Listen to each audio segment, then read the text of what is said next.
অসমৰ মানুহে কা কেতিয়াও নামানে আৰু যিকোনো এদিন হ'লেও অসমৰ মানুহে কাখন সম্পূৰ্ণৰূপে এদিন হ'লেও অসমৰ পৰা আঁতৰাই পঠিয়াবই দলিয়াই পঠিয়াবই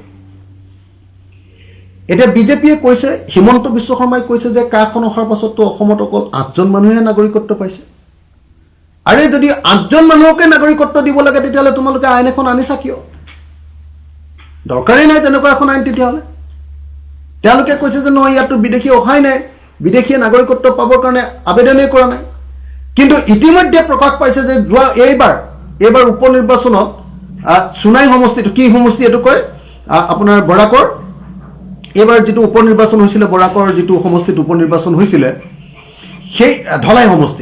ধলাই সমষ্টিটোত এবাৰ বিজেপিৰ যিজন প্ৰাৰ্থী আছিল সেইজন 1986 চনত ভাৰতলৈ অহা হয় বাংলাদেশৰ হিন্দু নাগৰিক বাংলাদেশৰ বিদেশী হিন্দু নাগৰিক এজনক এবাৰ বিজেপিয়ে তাতে ভোট দিবলৈ কি কেণ্ডিডেট হিচাপে আগবঢ়াই দিছে এমএলএ হিচাপে জিকি আহিছে এজন বাংলাদেশী এমএলএ হিচাপে জিকি আহিছে অসম বিধানসভালৈ এবাৰ এই কথাটো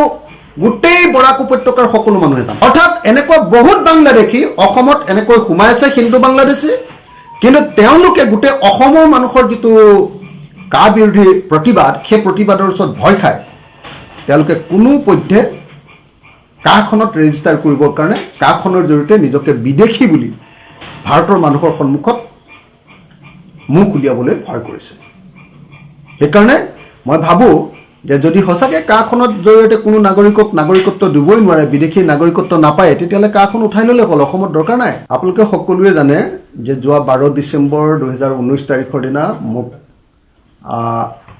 চৰকাৰে গ্ৰেপ্তাৰ কৰিছিল যোৰহাটত 11 ডিসেম্বৰ আজিৰ দিনা যেতিয়া সংসদত কাখন গৃহীত হৈছিল তাৰ বিৰুদ্ধে যোৰহাটত বিখাল 11 তাৰিখৰ দিনা বিখাল আন্দোলনৰ কাৰ্যসূচীত আছিল 11 তাৰিখৰ দিনা 12 তাৰিখৰ দিনা যোৰহাটৰ পৰা মোক গ্ৰেপ্তাৰ কৰিছিল আৰু 1 বছৰ